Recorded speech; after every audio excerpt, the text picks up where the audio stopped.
We are counting down the days before Gilas Filipinas will see action in the FIBA Olympic qualifying tournament in Riga, Latvia, and we're excited to have Coach Tim Cone with us for an exclusive interview. Coach Tim, thank you so much for joining us. I know you're a busy man, but it's coming up. It's 50 days away, Coach Tim. I'm feeling the pressure already.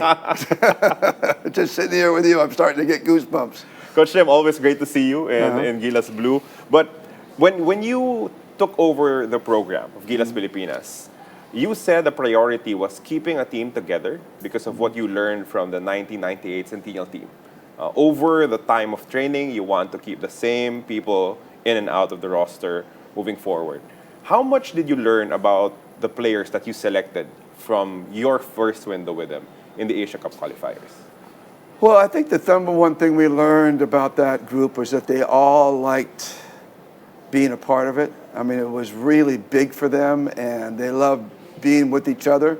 There was an immediate chemistry that was formed, I think, and which we didn't really work at. And usually, you got to work on your chemistry, but they came together very well and went through some really hard stuff early because we were just beginning and we were trying to lay the foundation in, and we went at it hard. I mean, we were doing 2.5, 3 practices a day, video work at night, weights in between, sometimes pool work. But we really went at it, and because we made it to a point where there's going to be small windows that we can prepare. So we have to make the most of it. And I think the thing we found out about it is no one was afraid of hard work. Coach, I know it was a tough task to really pick the 12 players that would form the best team for you, because you've often said that if there are 100 million Filipinos in the country, maybe 70 million are basketball fans, all of them will have a different iteration of what the best 12 would be.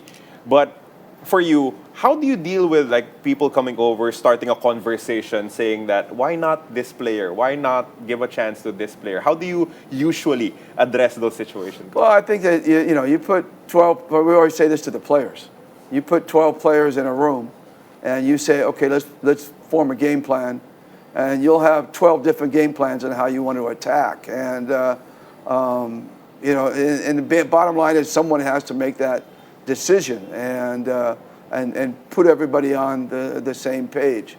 And that's kind of what we're saying here. I mean, yes, there are all different kinds of players. I get it from my wife. I mean, it's all over the place. And the bottom line is what we looked at again was, number one, we wanted to get some youth because we feel with youth we can develop and grow as a team.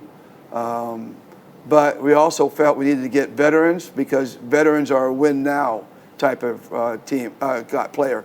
So we wanted the mix of both because we do want to win now and we still want to develop. We didn't want to go out and get a bunch of college players and wait 5 years before they're going to get good and play. On the other hand, we didn't want to go out and get all veterans and after 2 years not have a team anymore and have to change it all over.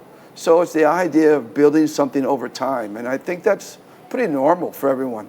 That was number one. Number two, I'm a defensive coach first. I'm kind of well known for my triangle, but really I'm a defensive coach first. And one of the reasons I run the triangle is because it creates a tempo in which you can be defensive minded or have a defensive tempo. It helps that along. So for me, when I look at the guys that we're going to select two-way guys. We're going to select guys that are going to do it on the defensive end and do it on the offensive end. So that was one of the big priorities, is getting guys. I know you look at a Scotty Thompson or Chris Newsom, they're not the most prolific scorers in the league, but they are great defenders. And we wanted that defense in the point guard to be at the point of our defense. We wanted that, and that was a really big priority for us. So that was why we picked those guys, as opposed to picking other guys that would, put up 30 points or 28 points or whatever here or there. So that's just an example of the mindset that we went through in terms of picking these players. And the beauty of it is that we picked 12. We asked 12, and all 12 said yes. So we didn't have to go to our 13th pick or 14th or 15th or 16th or 17th and bring them into the 12. The 12 we asked for, they fell over each other trying to get onto this team. So they're excited to be here.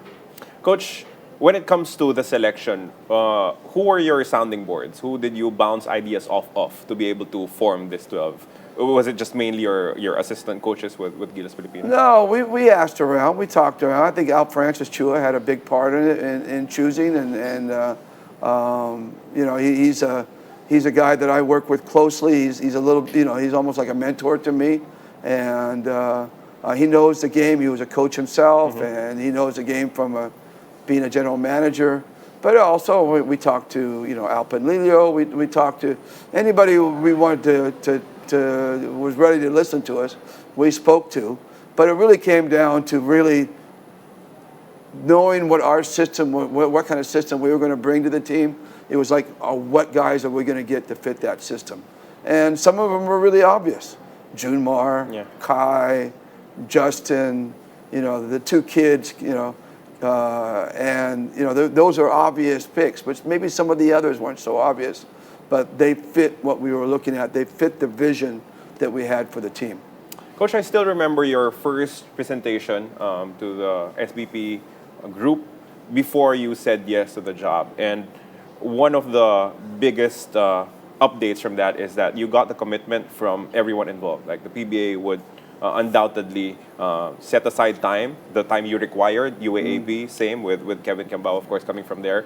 How big was that part of the development that you know you decided to get the job completely? Well, I think that one of the things that we were looking at again was number one, if we're going to be successful, we have to have everybody all in. We can't be competing. We can't have competition from one organization and another organization and another organization.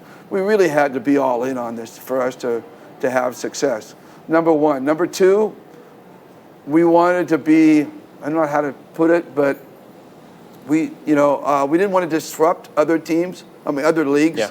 We didn't disrupt PBA. We didn't want to disrupt the UAAP.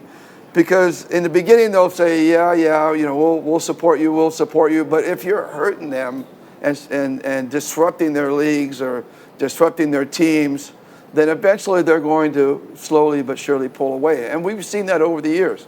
And so, we tried to design the program in a way in which we wouldn't be so disruptive.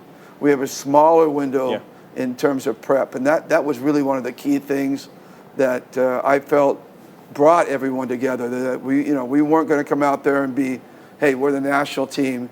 You follow us. You do what we do. And we want all your support. Carte blanche. And no, we went out there with an idea. We're going to do this in agreement with you. We want your full support, and we understand if we're going to get your full support, then we have to sacrifice something ourselves as well as you. So, and they've done it. They've done a tremendous job of sacrificing. The PBA has bent over backwards trying to get our schedules into their league, and the PBA players are incredibly excited to be playing in this thing. Coach Tim, after that initial meeting, you named your 12. And then, of course, with the injuries that came up, unfortunately, before the first Asian qualifiers, you had to call Japeth Aguilar, who's, I think, tried to retire from Gilas a couple of times already, but he keeps coming back. How big was his presence, just, to help out the younger players as well? Well, right now, obviously, Jamie Malonzo is injured and will not play in this window. So we are looking for Japeth again to try to come and be a part of the 12. And, he was the team captain in the first window. We expect him to be the team captain here in the second window. But we haven't got a full agreement from him yet that he's going to come. So that's still up in the air. However, we really, we like, because there's so many things about Japeth. Number one, everybody likes Japeth. He's just such an easy guy to get along with. He's so sacrificial. He'll step in the background, doesn't need to be at the forefront all the time, which makes him a great teammate. Number two, he knows our system. He's been with me for a long time, So it's not like he's coming in from the cold. We have to teach him all over again. He comes in and he actually ends up being a teacher. He's teaching Junmar, he's teaching Kai, where you're supposed to be, how you're supposed to be, and he's doing a lot of that. He's almost like a coach on the floor. So that makes it really good. And and he's still athletic. Yeah. I don't know how he does it. He's 37 years old, but he jumps out of the gym still, and he's 6'10", 6'11", and I know people say he's 6'9". There's no way he's 6'9". He's much taller than that. But and he's still a force to be reckoned with. So, AJ Edu has been injured for a lot. Yeah. And you got Kai, who's had back issues. Jumar's been injured lately. So Japeth being able to join those three guys and be our big man is really crucial for us. And so we're hoping that he'll be able to join us. He's got two young babies that he had a baby just delivered. One very, very young. Just a couple weeks ago. So that's one of the hesitancies about having to leave home and stay away from his children. Coach, let me quickly jump to another topic, because as of late, we've been hearing a lot about Benny Boatwright and his naturalization process, right? You've been clear from the start that Justin Brownlee is still your guy, but what does the naturalization, the possible addition of Benny Boatwright, give you as head coach for Gilas Filipinas? Well, first of all, Benny's a great player. I wish he was on our team so we could teach him more of the system. He doesn't know exactly how to play. The one thing that makes Justin so good is that he's been in our system for 7 years. So he wears the system on him. It's like he's wearing a suit of his system. He knows it so well. He knows how to move within it, and that's why he plays at such a high level. So that's our big advantage at this point right now. But Justin's 35 years old. He's going to be 39 in the next World Cup. We don't know what kind of level he's going to be able to play at. And that's where Benny comes in. And he's a tremendous talent. He's like 3 or 4 inches taller than Justin. He's athletic for his size. And man, he is a lights-out shooter, and which makes him versatile. It means he can go in and out. He can play with Kai.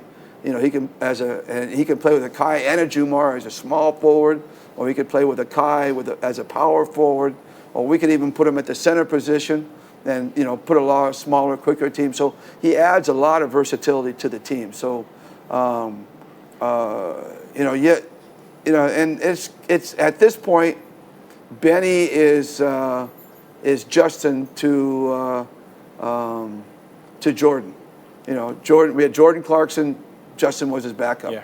Now we got Justin and Benny as the backup, and Benny will eventually move into that spot. And I'm just when we're talking about it, his eyes just light up when he talks about the national team. And he's from Los Angeles, and our big goal is to be in the LA Olympics 2028. In 2028, and that's what when he found out about that, he was like, "Oh man, can you imagine playing in front of my family for the Philippines and the Olympics?" So he's real excited about it. But before we get to that point, I'm sure you're relishing the opportunities where you can play them alongside each other in other non-FIBA competitions. Yeah, I suppose we would do that.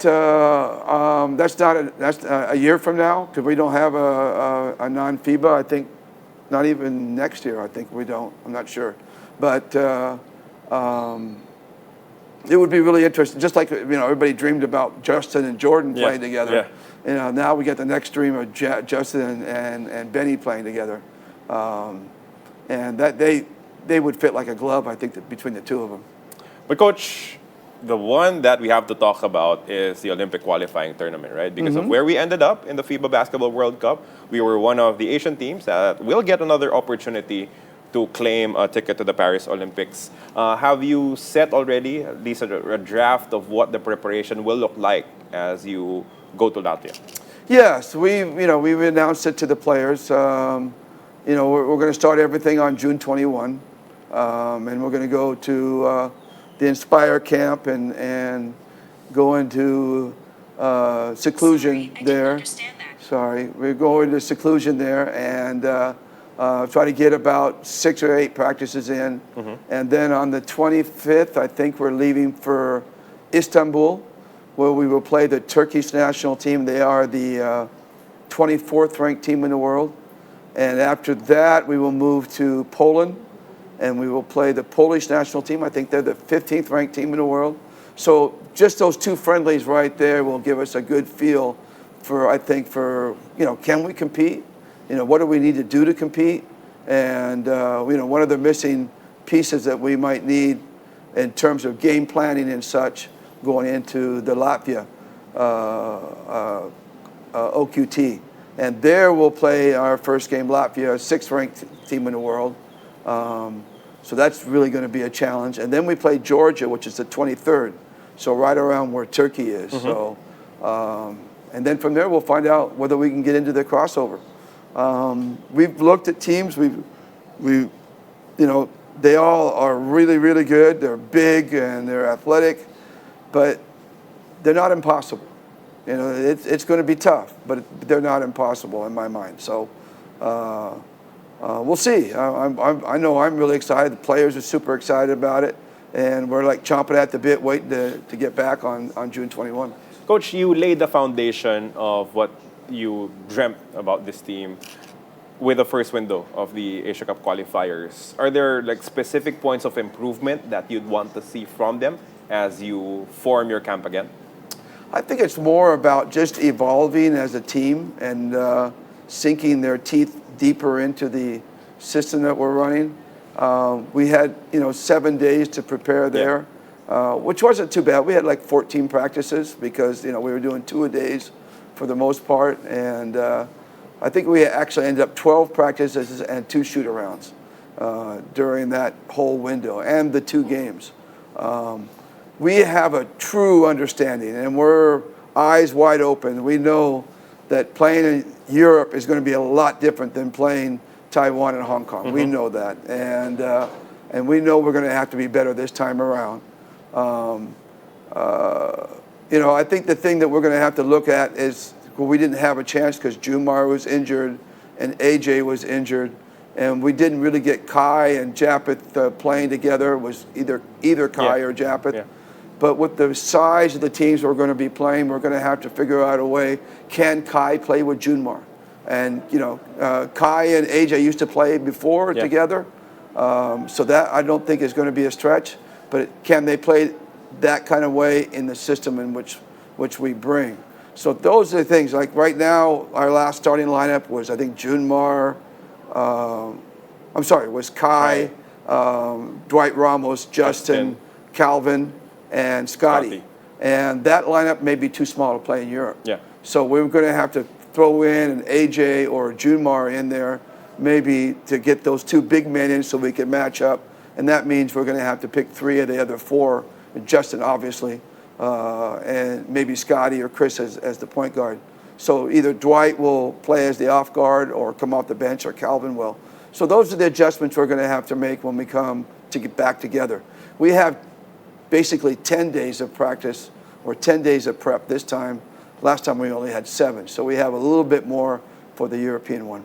Coach, on that topic, you said that the dream is for Kai Sotto to be the next dominant Asian center, right? That's the top level for him. He's not that already? He could be. He could very well be. Yeah. But how would this experience, going up even against Turkey and Poland, moving on to Latvia and Georgia, how would this experience toughen him up and make him a better professional basketball player moving? Well, it's interesting about Kai. I mean, when I watch Kai practice and when I watch him play, he is just absolutely dominant. I mean, there's so little he cannot do. He does lack a little bit of strength in terms of fighting for position underneath the basket, and I think that's going to come with age. Yeah. He's only 21 years old. People forget, he hasn't even got built, developed into his body yet. So, really the sky's the limit. And I think any experience he played against big, strong guys in Australia. Yeah. He plays against imports in Japan.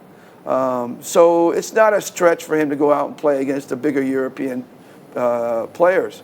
But I think in the competitive level that we're going to be at, the pressure that's going to be on him to perform, because he is going to be, the main guy, one of the main guys, if not the main guy on our team, and that's going to grow him. He's going to evolve and get better, and that's the whole point of doing this over 4 years.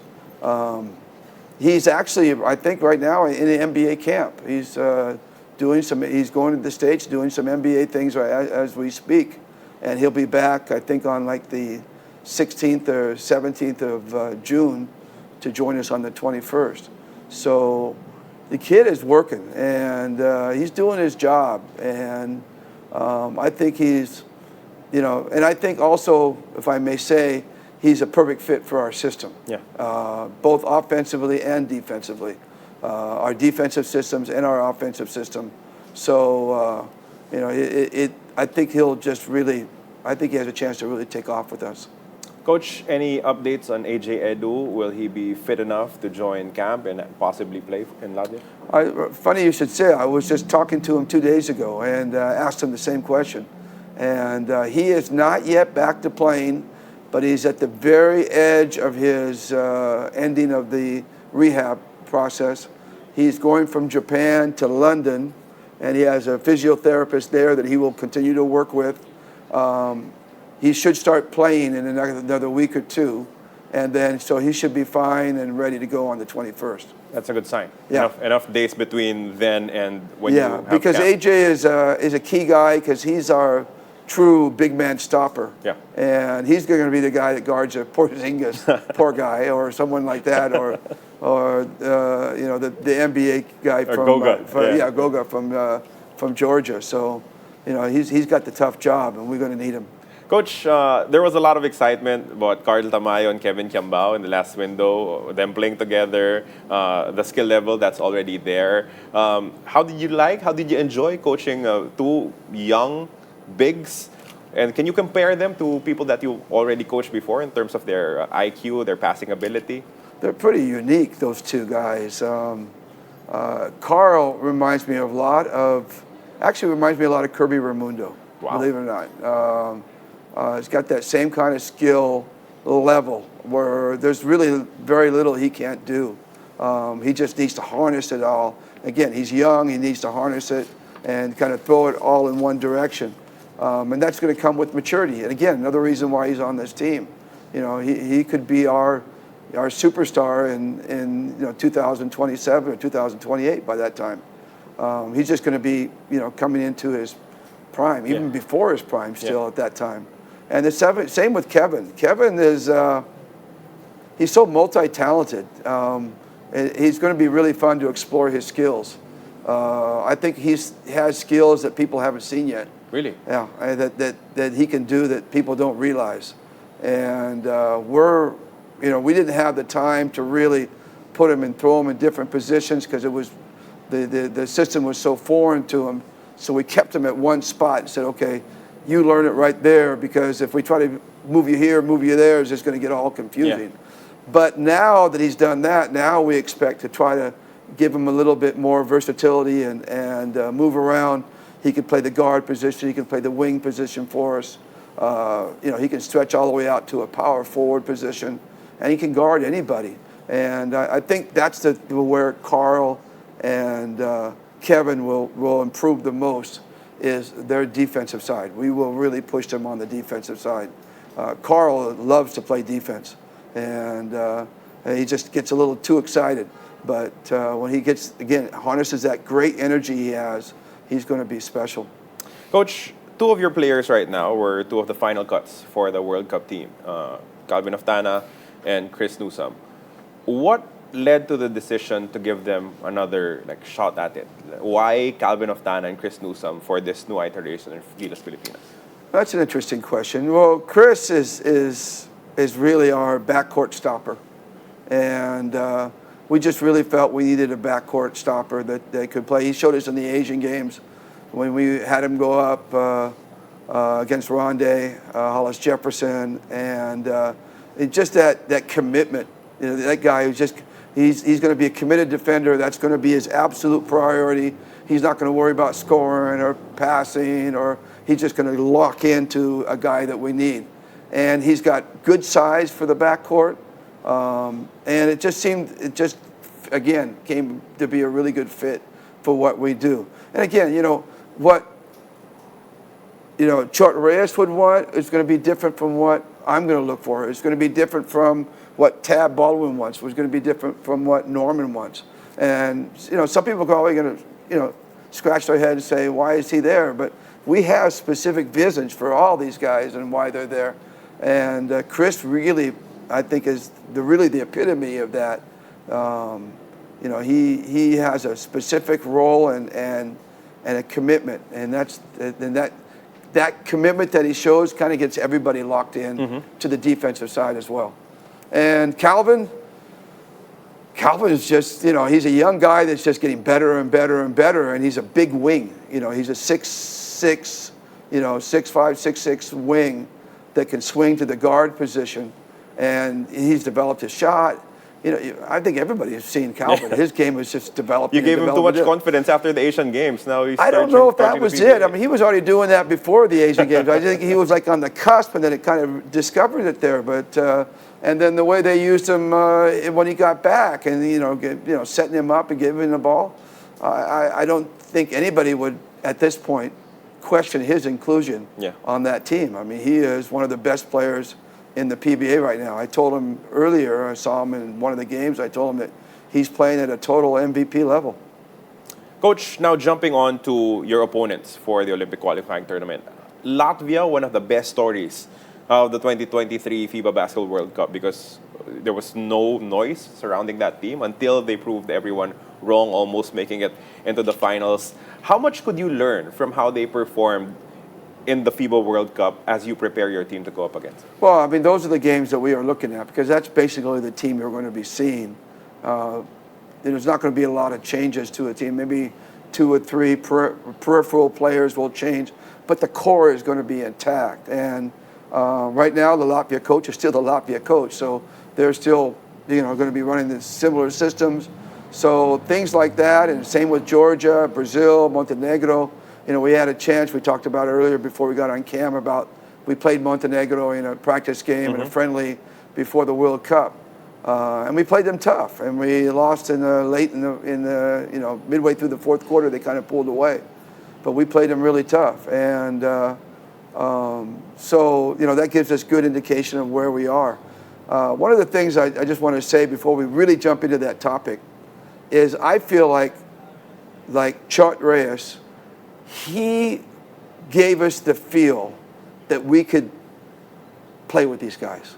He did it in 2014 with Argentina and all those great teams, and they went all the way to the last minute and then just lost games. Yeah. But he proved to us that we could play with these guys. And the same thing in the World Cup. We were right there with Dominican Republic. We were there with Italy. We were toe-to-toe with those teams. And I feel like that group gave us the idea that, we can compete with this. Just got to figure out a way to get over the hump, And I'm not sure we have the answer to that, but that's what we're going to try to be doing, is get over that hump. And, on these European teams that we'll be playing. But we're excited because we saw what we could do in the World Cup. Coach, we already saw the lineup of Team USA. It's loaded from top to bottom, right? Are you expecting the same from Latvia? Are you expecting Davis Bertans, of course, Kristaps Porzingis to see action against you? Well, I think what the World Cup teams is what the Europeans take the World Cup very seriously. Yeah. And Porzingis was there on the Georgia team. He just didn't play. He sat behind the bench the whole time. He flew all the way to Manila just to watch his team play.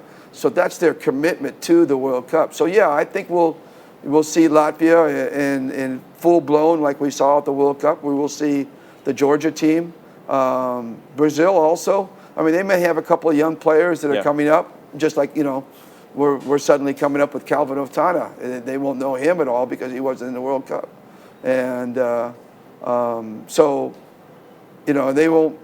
Kai was playing limited minutes there. Now he's going to play major minutes with us. So our team is going to change as well. So we have to assume there's going to be changes there, but the core is still going to be there, and the system that they run is going to be there. So that's what we're banking on in terms of preparation.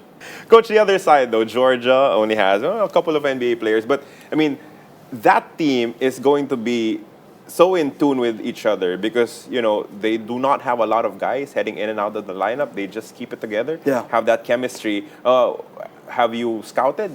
Where is the level of information for the Georgian team right now? Well, again, the World Cup is such a wealth of information because the teams are going to send their best players there.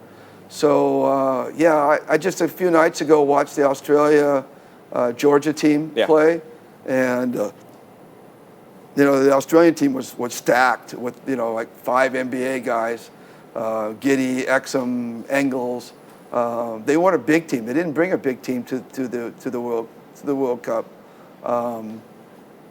But Georgia was big. He had a 7'2" kid that, well, he's not a kid, he's like 34, that was moved really well. And then they had the Goga, the NBA guy who's 6'11", and those two guys play together all the time. That's why I'm saying that we're going to have to figure out ways in which we can play 2 bigs in our lineup and still be effective because of the size of the European teams.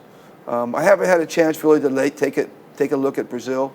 And I've watched a game in the past with Latvia. Maybe a month ago, I took a look at Latvia. But we're going to get deeper and deeper into it as we go along. Coach, the ultimate dream is for the Philippines to make it back to the Olympics, right?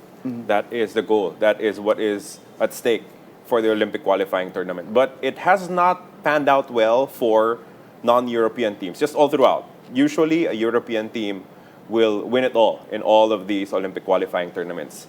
How do you measure success for Gilas Filipinas in the upcoming OQT? Well, I think that we're going to measure success, first of all, by winning it. I mean, that's going to be our goal. We're going to go to the win. I mean, but it's not going to be it's not going to be our focus. Our focus is going to be what we do every day to try to, delve deeper into the way we want to play, delve deeper into our chemistry, let our young guys grow. Kai, Carl, Kevin, Mason Amos, because he'll be with us as well. Mason will be, at this point, he's our 13th man, and he's going to travel with us and practice with us, and if he needs to step in, he will step in. So it's another young guy. He'll be the youngest guy on the team, I think, like 19 years old. So, are those guys growing? Are those guys getting better? I think that's going to be the thing. AJ, another guy. And, for us, I think, for us to think that we have any success in this thing is for us to get to the crossover. We've got to kind of go out and beat either Latvia or Georgia to really feel like we've had success. And then we'll see where we go from there. If we can beat one of those 2 teams, that means we can compete in the crossover. So you never know from there. And that's going to kind of our feeling. Let's just go there. And I keep saying it's not impossible. It's tough. Sure, it's going to be tough. It always is tough for us. But I just don't think we've really brought a team like this to the OQT before. And I think that this team may be ready. Coach, from the send-off before you flew to Hong Kong, to the support of the OFWs in your away game, to the sold-out Phil Sports Arena when you took on Chinese Taipei, it feels like the love story between the Filipino fans and Gilas is starting to come back, right? The love, the unadulterated support is starting to get there. How much do you get inspiration from that rekindling of that old fire between the squad and the rest of the fans? Well, I think, one of the things, I look at our team right now, we got some generational talents on this team. And Kai is going to be a generational talent. How many times are we going to have a 7'2", 7'3", literally pure Filipino is going to be, and that is skilled, is going to be able to play at this level? I mean, how many times are we going to have that? You look at, Junmar, another 6'10", 6'11", massive mountain of a man who is most gentle gentle man and gentle person you'll know. But he's a generational talent. So, these things are all coming together right now. And I think everybody recognizes that. I think people look around and say, this is a fun team. This could be a team that could do something. And so I feel the excitement everywhere I go. I'm the Endeavor coach, but everybody's talking to me about being the Gilas coach at this point. And that's really exciting. They're really connecting in, and the support we get from the stakeholders as well. They are there for us. Anything we need, we get. Everybody's bending backwards for us. So I really can't ask for more. I really can't. And so far it's been fun. I know there's tough times ahead, but it's been a real good experience so far. And I hope, no matter what happens, we continue this relationship with the fans. We want the fans to be a part of things, and we hope that we can continue to have things like we did, like the open practice and stuff like that, to bring it in. We want the fans to feel like we're representing them and we're a part of them, not just some team up there that's far distance away from everybody. 50 days before the Olympic qualifying tournament in Latvia. Coach, can't wait to see your team play again. I think that I think everybody on that team is saying the same thing. They can't wait to get back together and see what we can do together. Coach Tim, always a pleasure. Oh, my pleasure.